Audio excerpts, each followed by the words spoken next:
Good afternoon. My name is Caroline Fountain. I am the Communications Officer for the Greater Carolinas region of the Red Cross. And today with me, we have Christy Russell with Charlotte Fire Department. Hey, Christy, thank you so much for being here. Oh, you're welcome. Anytime. My pleasure. Wonderful. Well, thank you so much for being here. Today, we're talking about fire prevention and also getting a behind the scenes look at Charlotte Fire Department's fire equipment.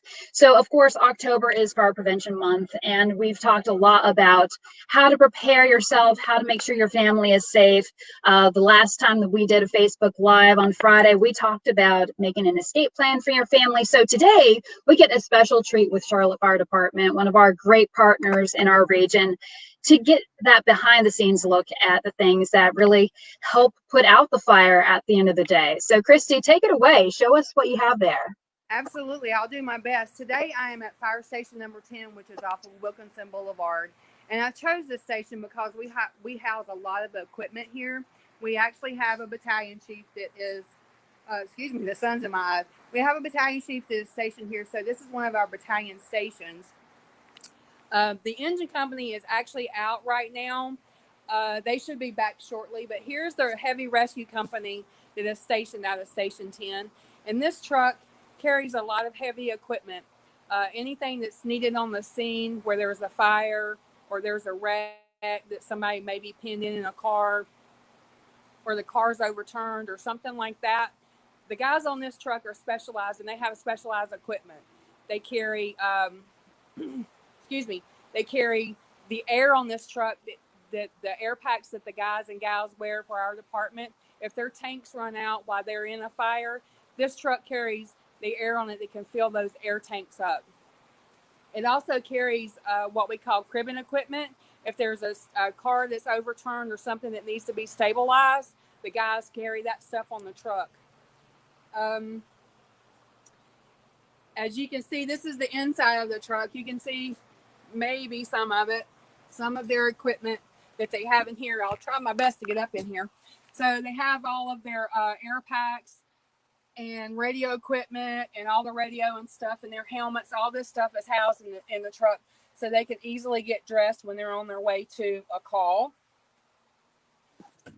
Let me walk around here and see if what's over here. They also carry equipment that's easily right on the front of the truck that if they need to grab, they can grab that and go when they're going into a fire. They also have a winch on the front of this truck. Let's see if I can get a picture of it. They also have a winch on the front of this truck, so if they need to hook something to keep it stabilized or whatever they may need it for, they have that equipment. Also out of this station, the guys on this truck, on the rescue truck that I was just on, they're also certified divers. So the dive team is out of this station too. They actually just got back from training today. They have to recert every year, so they have to go do their dive training. So they just got back from that. So this truck here actually carries all of their dive equipment on it. And if I walk back towards the back here, you can see how all the equipment, sorry, the fan may be a little loud. You can see how all the equipment is stored in the back of the truck. So whatever they may need is on here. Here is also their wetsuit since they were just out training. Where they were just out training, they're now hanging them up to dry so they can use them again if something comes in. So we walk over here on the other side of the station because they have equipment everywhere.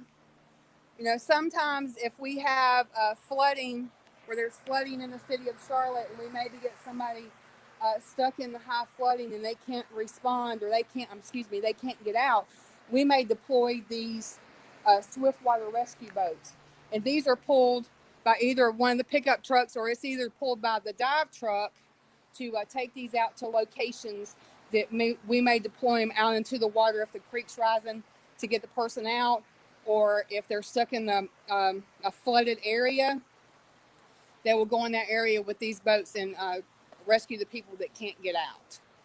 So is there any questions right now? Well, Christy, I just know from my own personal experience that I have noticed, or I have actually seen a couple of rescues from the dive team. just again, to mention our great partnership that for large responses, even outside of Charlotte, even outside of our Greater Carolinas region, of course, we have hurricanes that hit our eastern part of the state or even neighboring states. So a lot of times, I know that you all deploy folks who are with the dive team in order to help out if there's a hurricane, we're dealing with that kind of a situation. So I know that your team goes out in many different places and helps out in that case. Absolutely. We've been to Eastern North Carolina and have helped them out. We just recently been to Louisiana and helped them down there. A lot of that comes out of our special ops, which is over off of Beam Road, and these guys respond to that. We have 4 specialized teams that they're broken up into, so it may be 4 different teams that go, or it may be 2 different teams that go. But yeah, anybody that needs assistance, Charlotte is more than welcome to go out and help them. That's what we do. That's awesome. So, Christy, is there anything else there that you would say is a really cool kind of behind the scenes look at the equipment? Of course, all this equipment is so essential for our firefighters, for our community to be safe for when there is a fire. Of course, we get so many calls here within Charlotte and across our region, and we partner, of course, whenever you all go out to a fire call. You give us a call and let us know that if a family needs assistance, and then we're able to help and respond as well. Is there any other equipment that you would want to highlight? Well, we normally have an engine company that's stationed here, but they're, like I said, they're out right now on something. And our engine companies, they have built-in water tanks. And they usually carry anywhere between 1,000, maybe 500 to 1,000 gallons of water on them. They also have, I wish it was here so I could show you, on the back of it, it carries a lot of hose. I'm not sure how much feet of hose, but we carry a lot of that on that truck.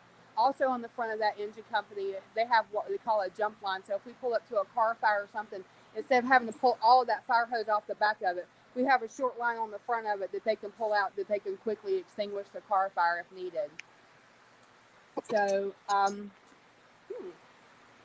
well, thank you for sharing all that. I appreciate it. I'm sorry, Yeah. like I said, I'm sorry. It's out on the call, so I'm sorry that I can't show you what it looks like. But hey, that is okay. They're doing their job. They're out there helping the community be safe. So, Christy, I know we're about a little more than a week away from Halloween this year, and I know that you all have a very special celebration for nearby communities. Tell me a little bit about that. Absolutely. Well, I want to say tonight, the fire department, the sheriff's department, and the police department are all partnering with Northside Baptist Church over off of Jeremiah Boulevard. They're going to do a drive-through, and it's called Community Heroes Treat Night. So if you want to bring your kids out to that, it's from 5:30 to 7:30. You drive through, just kind of look at the car decorations, and at the very end, they'll give out candy bags for the kids that are in the car. And then for us, the Charlotte Fire Department, on the 31st, actually Halloween from 1 to 3, we're going to put on our own drive-through, and we're going to do it at 10 different stations. So the central area downtown, we're going to use Station 1. And then on the east side of town, we're going to use Station 40 and Station 42. And on the south side of town, we're going to do Station 39 and Station 37. On the west side of town, we're going to use this Station 10 here off of Wilkinson Boulevard. And then on the north side of town, we're going to use Station 18, Station 31, Station 35, and Station 36. Like I said, that's going to be from 1 to 3. Instructions on which way to drive, which way to come in, all that will be posted on our Charlotte Fire Department Facebook page. So look for that information coming up. So if anybody's interested in that, come out and see us, and we'll be there, and our mascot will be out, and our new canine therapy dog, Lady Catherine, she will be there too. So just come on out and visit us on the 31st. Well, sounds like a very fun night coming up. Well, thank you, Christy. You're welcome. And it's a very good reminder, as well as we are nearing the end of daylight savings time, that as we change our clocks, I know a lot of them change automatically, but for the clocks that you have in your house or in your car that may not change automatically, it's a good reminder to also test your smoke alarms.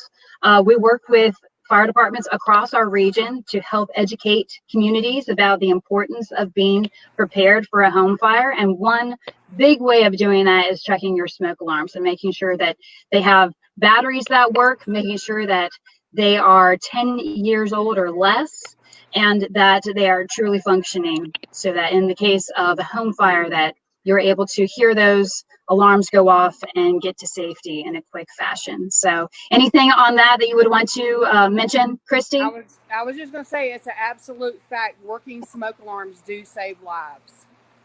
It's a proven fact. So make sure you do check your alarms. Make sure they are working. If they are 10 years or older, make sure you change the alarms out, and everything should be fine.